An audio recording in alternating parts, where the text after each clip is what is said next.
बदलना चाहो भाग्य, बहुत आसान है रास्ते अब रोजगार के वास्ते। जो भारत सरकार की नई गाइडलाइन है उसमें एफपीओ क्या क्या काम करेंगे, उनके बिजनेस प्लान में कौन कौन सी चीज़ें होना आवश्यक हैं, उसके बारे में गाइडलाइन में दिशा निर्देश दिए गए हैं।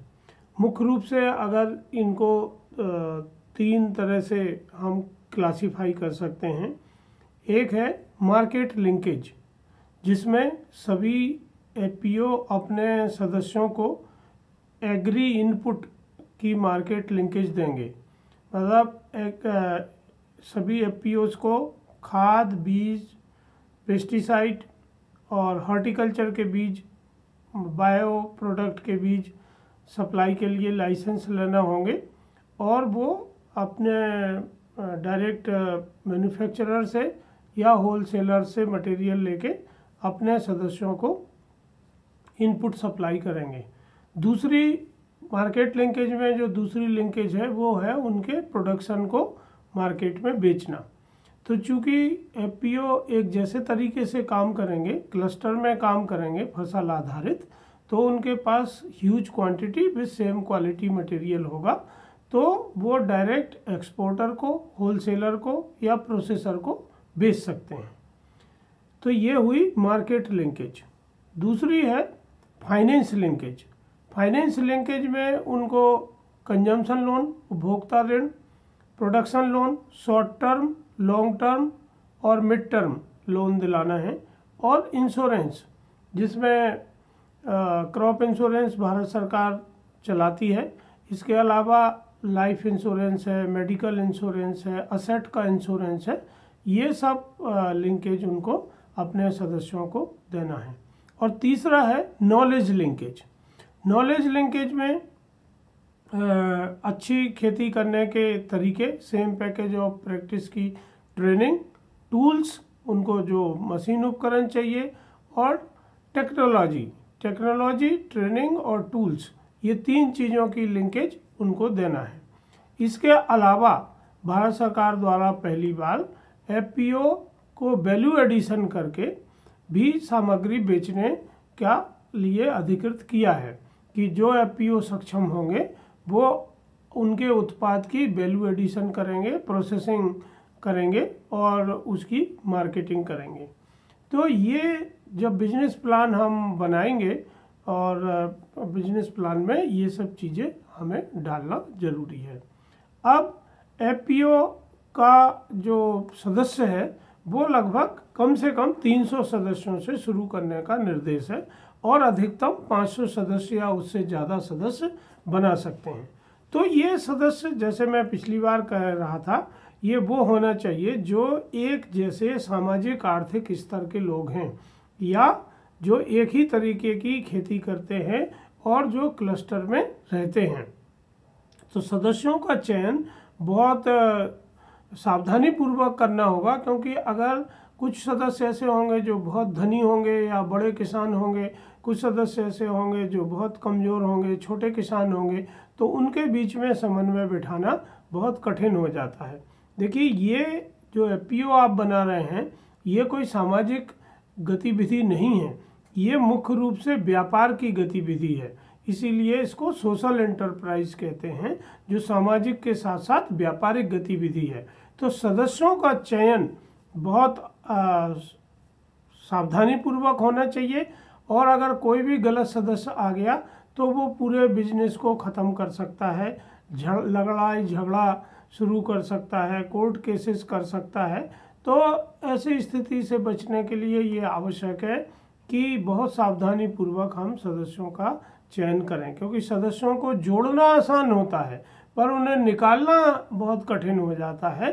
तो उस अप्रिय स्थिति से बचने के लिए शुरू में ही हमको ये ध्यान रख लेना होगा।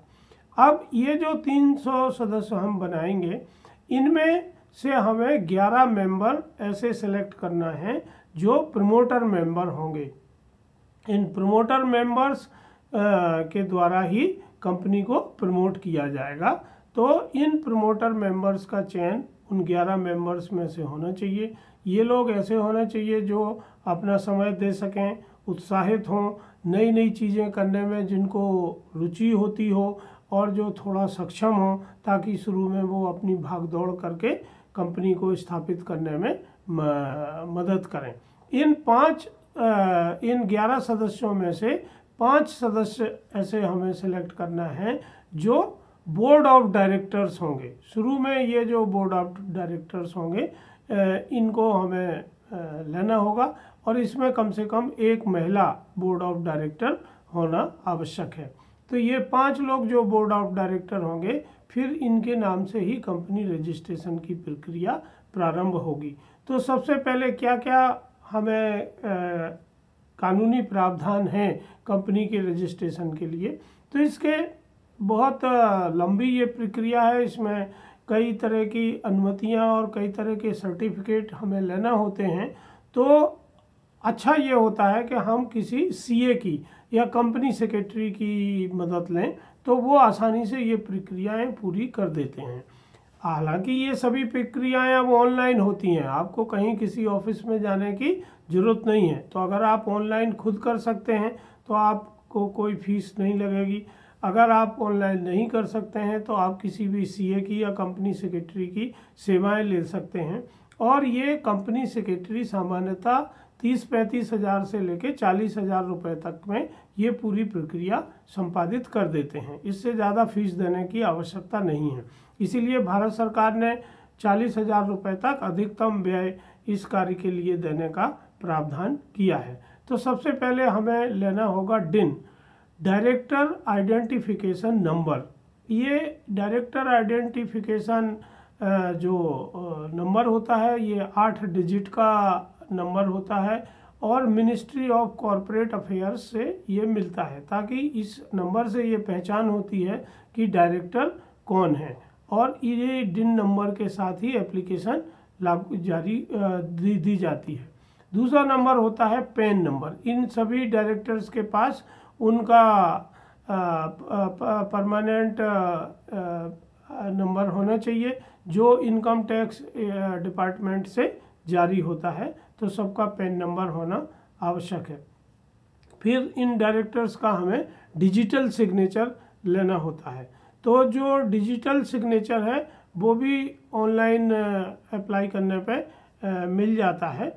और इसको इशू करने के लिए भारत सरकार ने कुछ जो संस्थाएं हैं उनको अधिकृत किया हुआ है।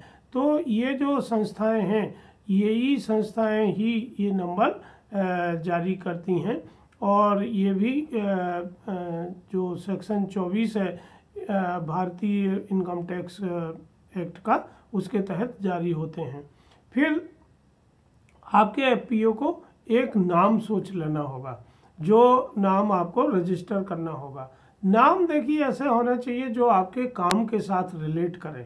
कई बार हम लोग गांव के लोग जो होते हैं, ख़ासतौर से किसान जो होते हैं, वो बहुत श्रद्धालु होते हैं और वो ज़्यादातर अपनी कंपनियों के नाम भगवान के नाम पर या मंदिरों के नाम पर रखते हैं। दूसरे या वो अपनी कंपनी का नाम गांव के नाम पर रखते हैं। देखिए ये बात बहुत अच्छी है, इसमें कोई बुराई नहीं है, पर नाम ऐसा होना चाहिए कि नाम सुन के कंपनी के काम के बारे में हम जान सकें। तो सबसे पहले हम एक अपने काम क्या करने वाले हैं जो हमने ऊपर बात की है उसके हिसाब से हम एक नाम तय करें। फिर उस नाम को हमें सर्च करना होता है। तो मिनिस्ट्री ऑफ कॉरपोरेट अफेयर्स की वेबसाइट में नाम सर्च किए जाते हैं। अगर वो पहले से किसी ने रजिस्टर नहीं किया है तो वो नाम आपको रजिस्टर करा लेना होता है। तो नाम बहुत काम आता है आगे, और नाम छोटा होना चाहिए ताकि जब आप बैंक अकाउंट खोलें तो उसमें वो छोटा नाम हो। चेक लिखना है तो छोटा नाम लिखा जाए, नहीं तो बाद में अगर हम बहुत बड़ा नाम रख लेते हैं तो ट्रांजैक्शन में या दैनिक व्यवहारिक कठिनाइयों में दैनिक व्यवहारिक कार्यों में बहुत कठिनाइयाँ उत्पन्न हो जाती हैं और उससे काफ़ी दिक्कतें होती हैं। तो मेरा व्यक्तिगत सुझाव ये है कि एक छोटा सा नाम आपके कंपनी का होना चाहिए। फिर आपको एक लोगो होना चाहिए, एक प्रतीक चिन्ह होना चाहिए। देखिए कंपनी भी एक तरह की एक पर्सनैलिटी है। जिस तरह से हम एक व्यक्ति हैं वो एक कानूनी व्यक्ति का स्वरूप है, तो कानूनी व्यक्ति का स्वरूप का भी एक चिन्ह होना चाहिए ताकि वो उससे पहचाना जाए। तो ट्रेडमार्क लेने के लिए department of promotion of industry and internal trade, ministry of commerce and industry, government of India ने के अधीन controller general of patent, design and trade markets का विभाग है, जिसमें ऑनलाइन अप्लाई करने पे ये आपका ट्रेडमार्क लोगो रजिस्टर होता है। फिर आपको ये कंपनी कहाँ होगी, उसका मुख्यालय कहाँ होगा, तो एक ऑफिस आपको किराए से लेना होगा। भारत सरकार ने किराए का प्रावधान अपने अनुदान में किया है, तो वो आपके ऑफिस का परमानेंट एड्रेस होगा। तो ऐसी बिल्डिंग आप रखिए जहां आप लंबे समय तक काम करने वाले हैं। अगर आप कोई टेम्परेरी बिल्डिंग का एड्रेस दे देते हैं तो बहुत दिक्कत होती है, क्योंकि ये एड्रेस सभी दूर, जितने मैंने ऊपर आपको चीज़ें बताई हैं, इन सभी जगह वो एड्रेस जाता है। तो एड्रेस ऐसा होना चाहिए जो बार बार बदलने की ज़रूरत ना पड़े। अगर ऐसा एड्रेस नहीं है तो आप अपने घर का, या जो मुख्य डायरेक्टर हैं या सीईओ हैं अगर वो वहीं स्थानीय हैं, तो उनके घर का एड्रेस देके भी आप परमानेंट एड्रेस दे सकते हैं। फिर होता है कि आपको एक बैंक अकाउंट खोलना होता है कंपनी के नाम से, जो आप अपने निकटतम बैंक शाखा में जाके खोल सकते हैं। रजिस्ट्रेशन के लिए आपको मेमोरेंडम ऑफ एसोसिएशन और मेमोरेंडम ऑफ आर्टिकल बनाना होंगे। अब यहाँ एक सावधानी रखने की ये ज़रूरत है कि सामान्यतः मेमोरेंडम ऑफ आर्टिकल और मेमोरेंडम ऑफ एसोसिएशन मॉडल रूप में इंटरनेट के ऊपर उपलब्ध हैं और बहुत सारे लोग वहाँ से कॉपी करते हैं। एसएफएसी की वेबसाइट पर भी और कृषि मंत्रालय की वेबसाइट पर जो मैनुअल हैं वो वहाँ भी ये मॉडल एमओए और एओए उपलब्ध हैं।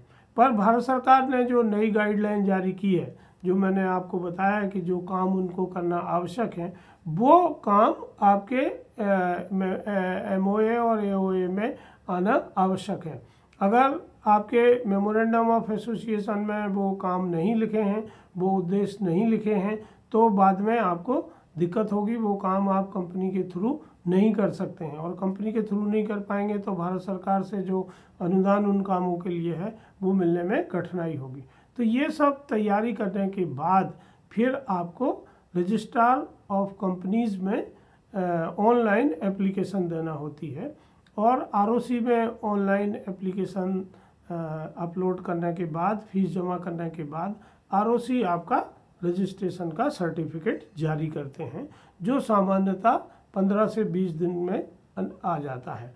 आजकल सर्टिफिकेट के साथ ही कंपनी का पैन नंबर भी आता है, जो टैक्स के लिए ज़रूरी होता है, तो वो सर्टिफिकेट में ही होता है, तो वो पैन नंबर आपको रखना चाहिए। फिर आपको कंपनी का अब बिजनेस शुरू करना है तो कंपनी का एक जीएसटीएन नंबर आपको लेना पड़ेगा। तो जीएसटी नंबर जो है वो जो टैक्स डिपार्टमेंट है उनकी वेबसाइट पर रजिस्ट्रेशन करके प्राप्त हो जाता है, तो वो रजिस्ट्रेशन आपको ले लेना चाहिए। इसी तरह जो एमएसएमई है, स्मॉल स्केल मार्जिनल इंडस्ट्री का जो विभाग है, वहाँ से भी आप पंजीकृत करके सर्टिफिकेट ले सकते हैं। अगर आप कोई नए आइडिया पे काम कर रहे हैं, टेक्नोलॉजी के साथ काम कर रहे हैं, तो आप उसको स्टार्टअप इंडिया की वेबसाइट पे भी रजिस्टर कर सकते हैं और वहाँ से सर्टिफिकेट ले सकते हैं, ताकि उनके भी जो ये स्कीम्स हैं उसका फ़ायदा आपको मिल सकता है। तो ये सब पूरी कानूनी प्रक्रिया है जो आपको करना होगी। और अच्छी बात यह है कि ईज ऑफ डूइंग बिजनेस में भारत सरकार ने सभी चीज़ों की समय सीमा निर्धारित की है और ये पूरी प्रक्रिया ऑनलाइन होती है, तो आप ये कर सकते हैं। अब इसके बाद आपको लाइसेंस लेना है। जब आप बिजनेस शुरू करेंगे तो आपको सबसे पहले तो शॉप एंड इस्टेब्लिशमेंट रजिस्ट्रेशन करना होगा, जो शॉप एंड इस्टेब्लिशमेंट एक्ट के तहत लेबर विभाग के अधीन आता है। तो श्रम विभाग में आपको अप्लाई करके वहाँ से एक सर्टिफिकेट एनओसी ले लेना होगा, तो आप दुकान खोल सकते हैं। तो आप कहाँ दुकान खोलना है वो जगह तय करिए, गोडाउन कहाँ रखना है वो तय करिए। जो आपके यहाँ कोई इंजीनियर हो तो उसका नक्शा बना लीजिए, क्योंकि वो नक्शा आपको लाइसेंस लेने के लिए अप्लाई करना होगा। तो जैसा मैंने आपको बताया कि मुख्य रूप से आपको 4 लाइसेंस लेना है, जिसमें खाद का लाइसेंस है, पेस्टिसाइड का लाइसेंस है, दवाओं का, सीड का लाइसेंस है और आपके हॉर्टिकल्चर के सीड का लाइसेंस है। तो पहले 3 लाइसेंस जो हैं खाद, बीज और दवाई, ये डिप्टी डायरेक्टर एग्रीकल्चर के यहाँ से उपलब्ध होता है। इसमें भी आपको अपना नक्शा लगाना पड़ेगा। फिर खाद और पेस्टिसाइड के लिए मिनिमम क्वालिफिकेशन की ज़रूरत होती है। तो आपके पास ऐसा व्यक्ति होना चाहिए जो बीएससी एजी या बीएससी बायोलॉजी या बीएससी सोशल फॉरेस्ट्री हो, या अभी भारत सरकार एक डिप्लोमा चला रही है वो डिप्लोमा उनने पास किया हो, तो उनके नाम से वो खाद और दवाई का लाइसेंस निकलेगा उस डिग्री पे। मिनिमम डिग्री नहीं होने पे वो लाइसेंस नहीं मिलते हैं, मिनिमम डिग्री की उसमें बाध्यता है। तो वो कोई कंपनी के डायरेक्टर हो सकते हैं, कंपनी का कोई एम्प्लॉय हो सकता है जिसको वो ले सकते हैं। इसमें रिटायर्ड लोग हो सकते हैं, महिला पुरुष कोई भी हो सकते हैं जो आपके साथ काम करने को तैयार हैं। तो उनको उनकी डिग्री के साथ आप डिप्टी डायरेक्टर एग्रीकल्चर के यहाँ अप्लाई करेंगे तो उसमें आपको खाद और दवाई का लाइसेंस मिल जाएगा, बीज का लाइसेंस भी मिल जाता है और उसमें किसी भी डिग्री की आवश्यकता नहीं होती है। फिर होता है आपका हॉर्टिकल्चर के सीड का लाइसेंस, ये डिप्टी डायरेक्टर हॉर्टिकल्चर के ऑफिस से निकलता है और इसमें भी किसी डिग्री की आवश्यकता नहीं होती है। तो ये लाइसेंस लेने के लिए आपको जिन कंपनियों के प्रोडक्ट आप बेचना चाहते हैं उनसे वो फॉर्म लेना होता है खाद के लिए, और पेस्टिसाइड और सीड बेचने के लिए प्रिंसिपल सर्टिफिकेट लेना होता है। ये कंपनियां देती हैं, तो कंपनियां सामान्यतः डीलर बनाती हैं और उन डीलरों को ही वो फार्म और पीसी देती हैं, और इसमें काफ़ी पैसा लगता है क्योंकि डीलरशिप लेने में, कंपनी में खाद की डीलरशिप लेने में 2.5 लाख रुपए से लेके 7-8 लाख रुपए तक कंपनियों में खर्चा होता है, जिसमें वो सामान भी देते हैं। और बीज और पेस्टिसाइड की डीलरशिप लेने में 10,000 से लेके 50,000 रुपये तक का खर्चा होता है जो डिपॉजिट होता है। तो इन सब डिपॉजिट से बचने के लिए जो एफपीओ हैं वो ई फसल के साथ एग्रीमेंट कर सकते हैं फ्रेंचाइजी का। तो ई फसल में उनका एक कोड बन जाता है और उस कोड से ई फसल वो फार्म अपना दे देती है, तो वो आप डिप्टी डायरेक्टर एग्रीकल्चर के यहाँ अप्लाई कर सकते हैं। फिर ई फसल हर अपने फ्रेंचाइजी का उन कंपनियों में डीलर कोड बनवा देते हैं, तो उन डीलर कोड बनने से आपको खाद सीधे रैक पॉइंट से बाई रोड या कंपनी के गोडाउन से मिलने लगता है। तो एक तो आपको किसी भी कंपनी की डीलरशिप लेने की ज़रूरत नहीं होती है, कोई डिपॉजिट नहीं देना पड़ता है, तो वो पैसा बच जाता है। दूसरे डायरेक्ट कंपनी से मटेरियल आता है तो क्वालिटी की गारंटी रहती है और होलसेल के रेट रहते हैं। और ई फसल इस समय 13-14 फर्टिलाइज़र कंपनियों के साथ काम करती है, तो उन सब का काम करने का अधिकार पत्र आपको वो फार्म के तौर पे मिल जाता है।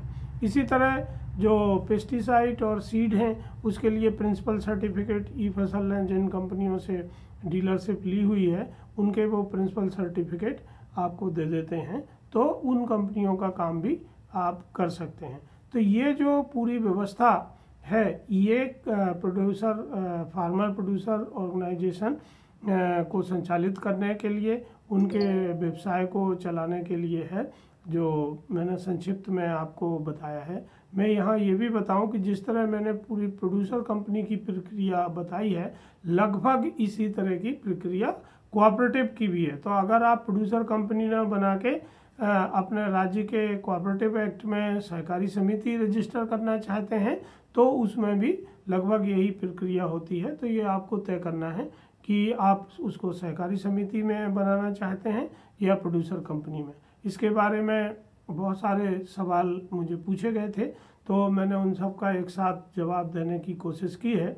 और आपके आगे भी जो क्वेरी हैं वो आप हमसे संपर्क कर सकते हैं, कमेंट में लिख सकते हैं और ये जो सूची है वो मैं वीडियो के साथ उसके डिटेल्स में डाल देता हूँ, तो आप वहाँ से इसको सूची को निकाल सकते हैं। धन्यवाद।